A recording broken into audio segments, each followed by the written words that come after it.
Alexander left home to study with Aristotle for 3 years. When he returned at age 16, his other role model, his father, King Philip, had remarried.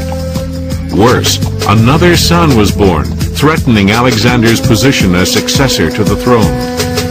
This made Alexander angry and resentful. The two quarreled violently.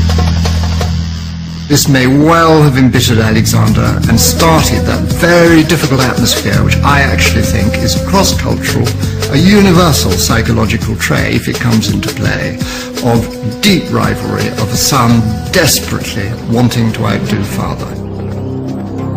The feud between father and son got so intense, Alexander went into exile.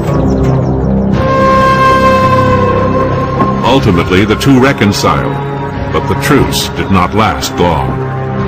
On a summer night in 336 BC, Philip and the royal family gathers to celebrate the marriage of his daughter. The king pauses at the entrance to greet the crowds. A man darts forward and inflicts a mortal blow. Philip died instantly. The murderer was killed on the spot before torture could reveal accomplices in high places. Did he act alone, or were there others conspiring along with him? Some historians believe the murder could have been arranged by Alexander's cunning mother, Olympias. After all, she'd been cast aside for a younger woman.